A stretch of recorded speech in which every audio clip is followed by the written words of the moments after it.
بل میلمه لرو په خپرونه کې یو تکړه ځوان چې تازه د هندوستان څخه راغلی خپل لیسانس یې اخیستی او د دې ترڅنګ د ماستري په کچه باندې نور کورسونه هم ویلي دي او په اعلی درجه فارغ شوی دی د خپل هغه میډالونه او خپل هغه د زده کړو یا د لوړو زده کړو اسناد یې هم له ځان سره راوړي دي د محصلینو پر ستونزو باندې به په انس کې خبرې وکړو همدارنګه په لاسته راوړنو فرصتونو چانسونو باندې به هم خبرې وکړو نو دته ښه راغلاست وایو. بله خوش آمدید میگیم جناب آقای ابوبکر زلاند. ایشان آنچنان کاسفی بر جانبداری کردن لیسانس خود را گرفتن از پانتون بین‌المللی عثمانیه و میخوایم پیرامون مشکلات مسئولین در اونجا با بحث گفتگو بپردازیم با ایشان. بسیار خوش آمدین آقای زلاند. تشکر، ممنون شما. نخست از همه درود و سلام فراوان بر شما و بر بینندگان محترم تلویزیون زیبا شما.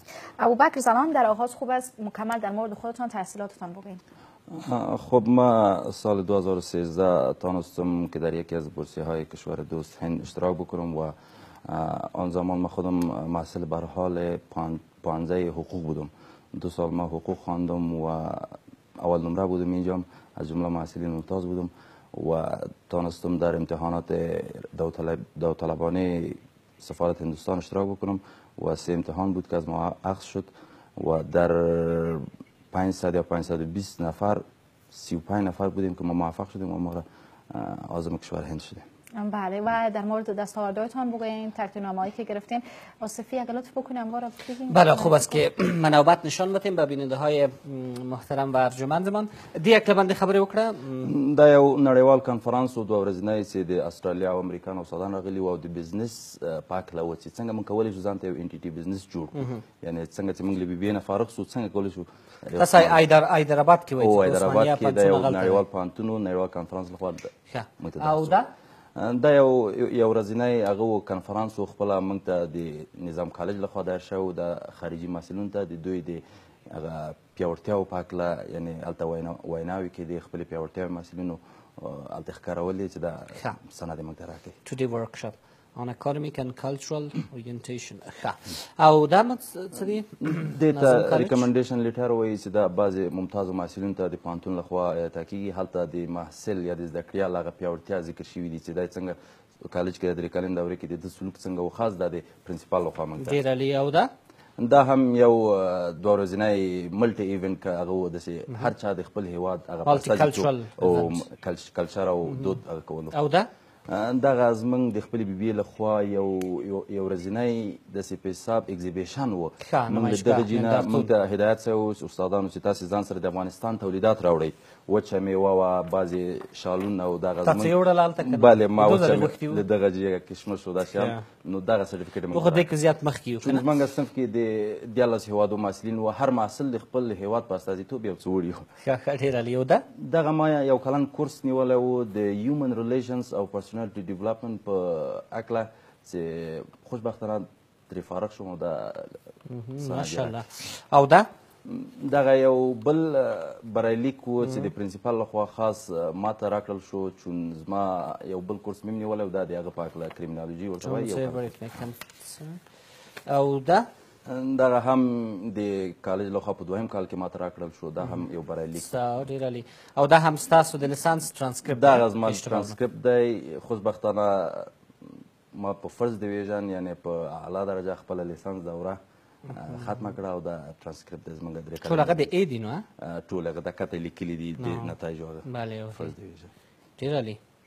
او دا مسند دا مو خپله لیسانس دی چې د عثماني نړیوال پوهنتون څخه مو ترلاسه کړی. دا تحصیلات علي هغه کړی دی؟ دا تحصیلات وزارت خارجه او سفارت او قنصلګري او هر ځای پکې ټاپې خپلې کړي. دا ماشاءالله ډېر ټاپې خوړلې بیخي زیات هغه دا بیخي سنګي شوی چې خبره سنګي ټاپه هم خوړلې. موږ هم داسې ستړي کړو، په هره ټاپه موږ 3 ورځې یو هفته وخت لګېدلی، خصوصا تحصیلاتو کې. زه به وروسته په دغو ستونزو وغږېږم. حتما دا به خلاص شي په ستونزو باندې. و دغه یو کلن ډیپلوم دی چې یو کلن کورس و د اصلاحات اداري او کریمینالوجي یعنې جرم شناسۍ په هکله د سوشیولوجي ډپارټمنټ دا مو حیدرآباد کې سربیره پر لیسانس دا مو هم ترلاسه کړ یو کلن کورس. او دغه یو تندیس یا یو میډال ورته وایي، یو تندیس ورته وایي. دا د لومړي کال کې موږ چون زموږ پوهنتون کې د 80 هېوادو هم ډېر محصلین و، دوی ته یو کنفرانس جوړ شو چې څنګه دوی کولی شي پر انګلیسي ژبې تسلط پیدا کړي او څنګه د کالج په مقرراتو سره دوی باید ځان عیار کړي.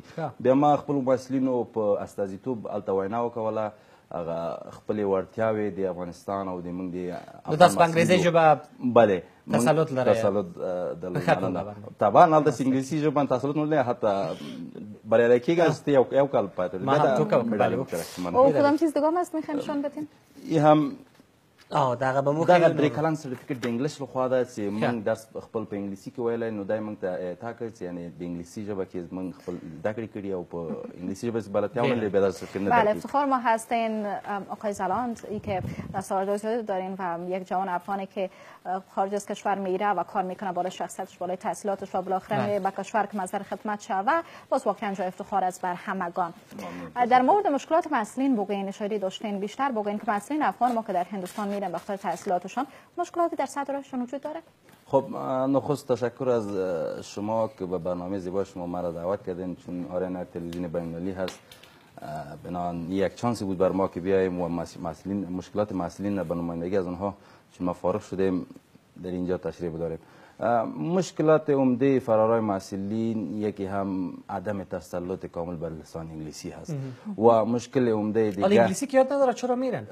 میایم سر این مسئله. مشکل عمده دیگه پالیسی ناموفق خود وزارت تحصیلات عالی هست، چون اونجا یک دفتر از به نام دفتر تنظیم بورسیه ها تا جایی را که من خبر دارم و من عملا شاهد ازی بودم، بیشتر از فساد اداری اونجا وجود داره.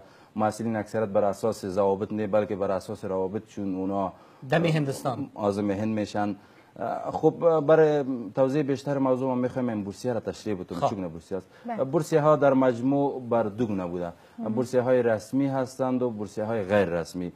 بورسیه های رسمی مربوط وزارت تحصیلات عالی میشن که از طرف هر دو بورسیه یک گونه بوده، ولی بورسیه های غیر رسمی مربوط سفارت میشن توسط امتحانات داوطلبانه، یعنی مسئولین توسط از او عازم هند میشن که اونا ظرفیت بالای لسان انگلیسی را داشته باشند و موفیل را که اونا مثلا میخوان اقتصاد بخوانند باید یک چیزی اندیشه اقتصادی داشته باشند. بله. که شما به صورت داوطلبانه رفتید؟ بله من به صورت داوطلبانه.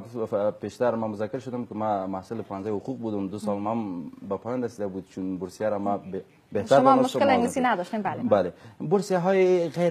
بورسیه های رسمی مشکلات زیاد را دارند.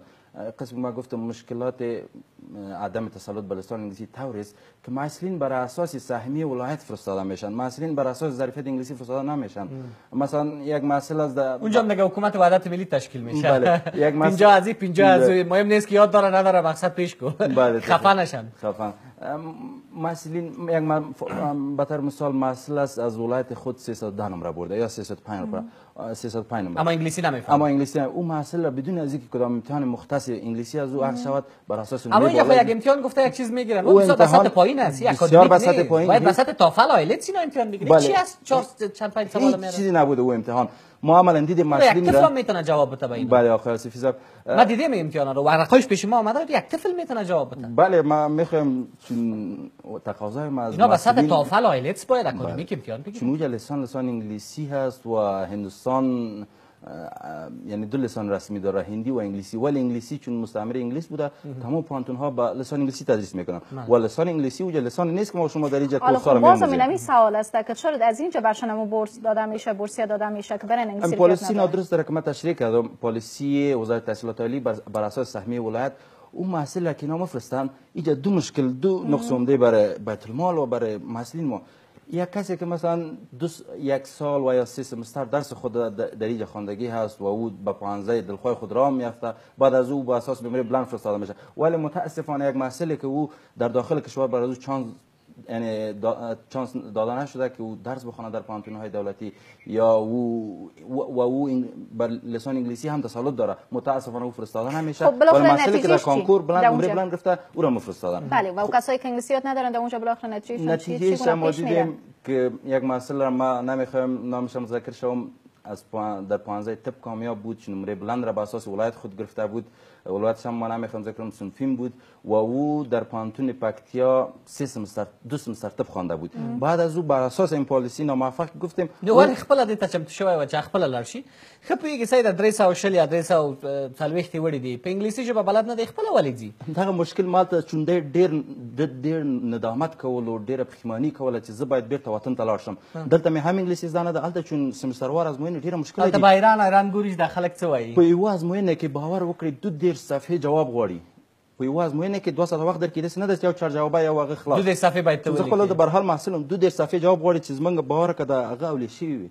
هغه فکر کوي چې دا افغانستان دی. بس هغه راغی هر څه چې وایي لیکي مقصد کامیاب زموږ د ازبکو له ورونه و خیر دوسي ډېر ښه مفکوره وه. دی پکتیا پوهنتون کې و، د سمنګان ولایت و، د فاریاب ولایت و، پکتیا پوهنتون کې 2 سمستره طب هم ویلی و. ډېر ښه په خوشحالۍ ده ویل زه غواړم پښتو ژبه زده کړم.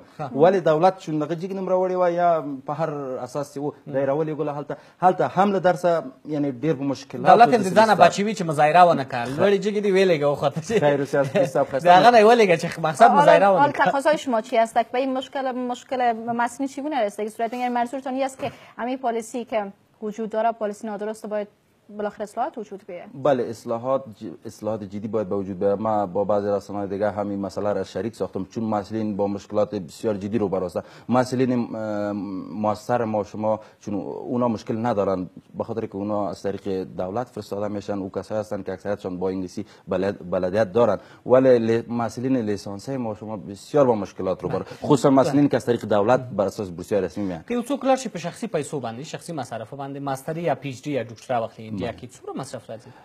پر شخصي مصارفو باندې هندوستان چون مخکې ما ویلې تقریبا د 80 هیوادو ډېر محصلین غیر له یوه هیواده چې موږ تاسې ټول پوهېږي هغه پاکستان ده. نور د هر هیواد محصل هلته ستا پاکستان ته خو اجازه نشته. پاکستان ته بالکل اوس فکر کوم فرهنګي اړیکې هم قطع دي. مخکې سیاسي اړیکې قطع وې ولې فرهنګیان د فلمساران تلو راتله اوس قطع دي. هغه موږ یعنې هغه آګاهي لرو. نو د 80 هیوادو محصلین دی هلته د تاسې باور وکړئ د کولمبیا محصلین هلته و، د منځنۍ اسیا، د افریقا، د لرې ختیځ او نږدې ختیځ، د هر هیواد محصلین، د عربي هیوادو. نو هندوستان کې مصارف لږ دي، د زده کړو ډېر ښه چانس دی. په $10,000 یا څه داسې تخمینا تاسو کولی شئ چې ماستري ترلاسه کړئ. یو نفر یعنې 10,000 هم نه، دا ما هغه جګ لوړ هغه ویلې په اعظمي شکل. د کورنۍ څخه چې لاړ شي 4-5 نفر بیا یو 2,000 زیات په هغې کې کور ته هم ځان ته نیسي کورنۍ.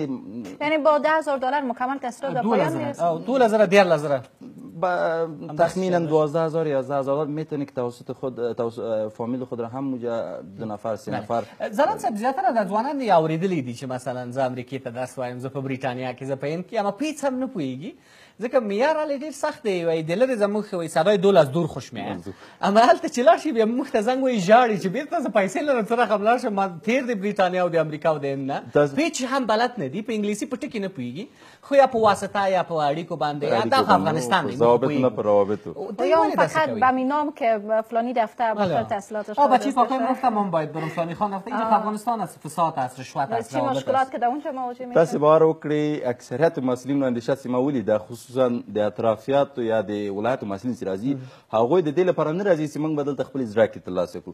هغوی وایي ټول د هند وګورو، دا دومره فلمونه او دا کشفاش نه تنها هند، پاکستان، حضرت قیاس، ایران او ترکیه از ما دوستان هغوی د چکر لپاره ځي، سیاحت خاص چکر لپاره. نو د دوی د دې هغه نه ده مفکوره ولې چې هلته لاړ شي دا ناموافقه تګلاره چې ما درته تشریح کړه هلته بیا داسې ندامت کوي چې موږ عاجل باید دلته دولت رښتیا دروغ وعدې ورسره کوي، ژمنې ورسره کوي چې موږ تاسو ته 6 میاشتنی د انګلیسي کورس یعنې دروغ ورته وایي، دروغ ورته هلته هېڅ کورس نشته. پنجاب پوهنتون کې مثلا خدای راسي میدان باندې یوې میاشتې لپاره کورس جوړ کړی، یوې میاشتې کې انګلیسي زده کېږي نه، انګلیسي چې له اوله زده نه کوي. نو له دولته زموږ غوښتنه همدا ده ستاسو نړیوالې رسنۍ له تاریخ نه چې هغه محصل بورس باندې ولېږه چې هغه ته د هېواد دننه هم چانس نه ده ورکړل شوی، انګلیسي هم زده ده، د وظیفې چانس هم نه ورکړل کېږي. ته هغه محصل لېږه چې دلته 2 سمستر درس هم ویلی، دغه سیټ هم تش شو، هلته چې لاړ شي بیا هم پښیمانه ده، سمستر کې نه کامیابېږي. اول کې مشروط بلکې مشروط، هلته داسې محصل زه پېژنم 3 کاله سر په سر ډیټین شوی. ډیټین مطلب ناکام 3 مضمونه او 4 مضمونه. د افغانستان پیسو مالته تللی بیا موږ ورته چون بیچاره ډېر هغه ونه کېده چې بیرته راسي پیسې هم نه وي موږ ورته د یعنې هلته ریکمنډیشن لیټر ورته جوړې کړې دولت ICCR مرکزي دفتر ته دهلي ته موږ هغه ته واسطه وګرځېدو زنګونه مو وویل چې دغه سړی داسې ده واسې ده ته بیا سکالرشپ تازه کړي هغوی د خیر چې 2 ورځې سکالرشپ تازه کړي 1 ورځ 15,000 روپۍ ورته راولېږلې بیا یې هم 80,000 روپۍ. ډېره زیاته مننه له ابوبکر ځلاند نه چې بلنه مو منله راغلی. تاسو ته لا زیات بریالیتوب غواړو. هیله لرو چې په کار وګمارئ شئ او ستاسو د ظرفیت او وړتیا او د زده کړو څخه تجربو څخه افغانستان دننه ګټه پورته شي. ډېره مننه. بله مننه. ژوندی اوسئ.